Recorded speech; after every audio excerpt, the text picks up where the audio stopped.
네, 현재까지 주도주가 시장에서 오르는 종목이 없기 때문에 많은 사람들이 이 시장에서 불안감을 느끼고 적극적으로 매수하기보다 이제 빠져나오는 그 눈치를 보고 있는 상황이라고 볼 수가 있습니다.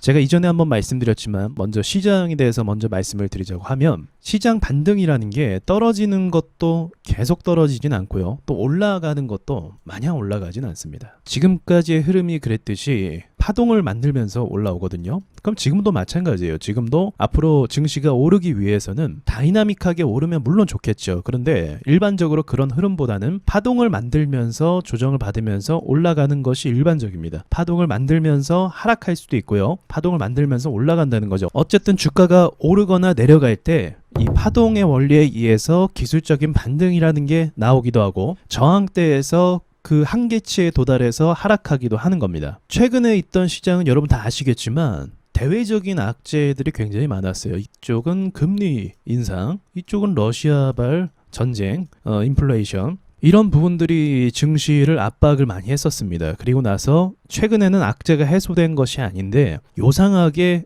증시가 반등을 했고 지금 조정 가운데 있습니다. 미국 장세가 좋아서 따라간 부분도 없지 않아 있는 것 같지만 이렇게 올랐을 때 중요한 포인트가 뭐냐면 주도주가 있어야 돼요. 주도주가 있다라는 건 시장에 돈이 쏟아질 만한 이유가 있다는 거거든요. 최근에 원전주가 좀 오르긴 했습니다. 그리고 원자재 쪽도 강세를 보였고요. 하지만 삼성전자와 그리고 게임 섹터 그리고 바이오 이쪽에 강세 흐름이 되지 않으면 증시는 결과적으로는 오르기가 어렵습니다. 왜냐하면 시가총액의 큰 부분을 차지하는 섹터들이 다 이쪽에 있거든요. 그래서 최근 흐름과 상승을 보자고 하면 이쪽 흐름의 강세라기보다 그 외의 종목들의 강세가 있었고 이쪽 흐름들은 그냥 가격만 지켜주면서 조금씩 올려주는 정도가 됐습니다. 강한 급등이나 슈팅이 나와줘야 사람들이 주목하고 돈을 투입시키거든요. 그런데 슈팅이 나와줬던 건 시장을 주도하지 않는 어떻게 보면 소외된 약간 소외된 주식인 원자재와 원전 쪽이 슈팅이 나왔다. 그래서 단기적으로는 뭐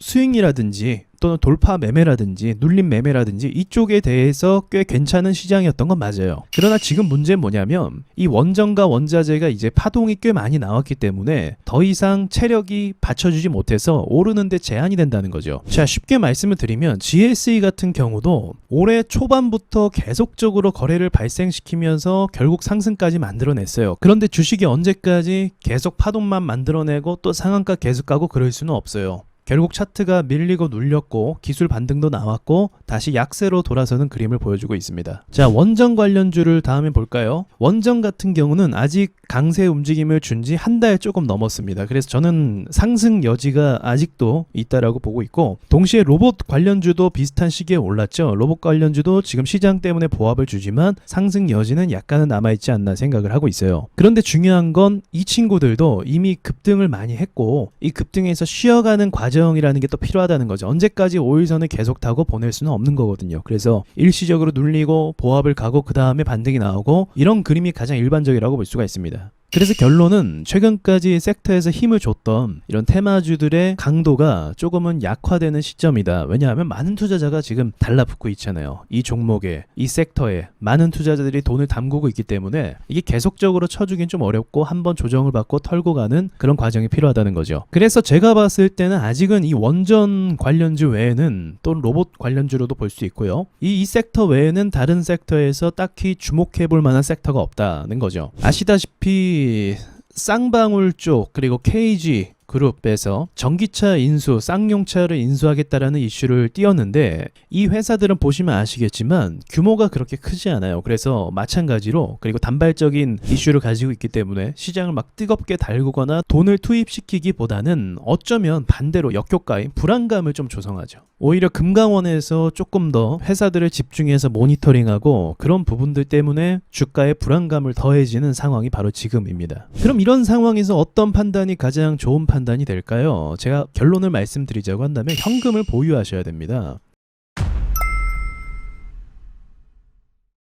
어차피요, 이 섹터라는 건요, 이런 식이라고 생각하시면 돼요. 섹터가 주목을 받아서 원전 같은 종목이 오르게 되면 사람들이 돈을 투입시킵니다. 돈이 들어가요. 그런데 언제까지 오를 수는 없죠. 주식이라는 게. 밑에서 산 사람들은 차익 실현을 할 수밖에 없잖아요. 그래서 한 달, 두 달 오르다 보면 이게 조정을 받게 돼요. 조정을 받게 되면 많은 사람들의 돈들이 또 물리게 되는 거죠. 그리고 나서 이 사람들의 돈이 정리하는 단계가 들어갑니다. 그러면 또 이 과정에서 뭐 한 달을 보내든 두 달을 보내든 하겠죠. 그래서 정리가 되면은 통상적으로 한 3개월 정도면 개미들은 다 나가기 때문에 정리가 되고 나서 다른 섹터가 또 튀어 오르게 됩니다. 원전 섹터가 아닌 다른 섹터가 시장에 들어와서 또다시 시장을 뜨겁게 만들고 긍정적으로 만드는 역할을 한다는 거죠. 그 기회를 잡기 위해서 우리가 어떻게 해야 되는가? 일단은 지금 섹터에서 과열이 됐기 때문에 돈을 공격적으로 투입하기보다 현금을 가지고 있어서 기다리셔야 돼요. 어차피 섹터는 계속 만들어져요. 여러분 시간 지나면요. 정치 섹터라든지 에너지 섹터라든지 원자재라든지 또 엔터라든지 게임주라든지 계속 돌리면서 섹터가 순환이 됩니다.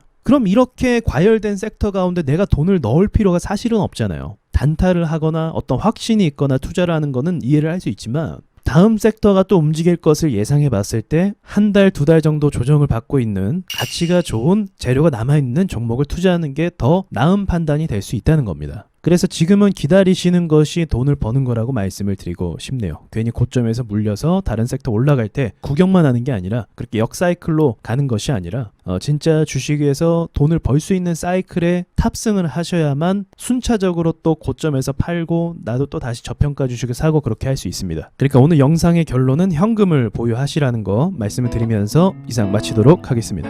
안녕하세요, 와주스키입니다. 그동안 올린 강의 영상이 많으니까 채널을 구독하시고 영상들을 쭉 보시면 좋겠습니다. 라이브 방송은 비공개로 진행하고요. 와주스키 차트 있는 사람들 카페에 오셔서 라이브 방송 참여 방법을 확인하시고 함께 공부를 하셨으면 좋겠습니다. 다음에 좋은 영상으로 다시 찾아뵙겠습니다.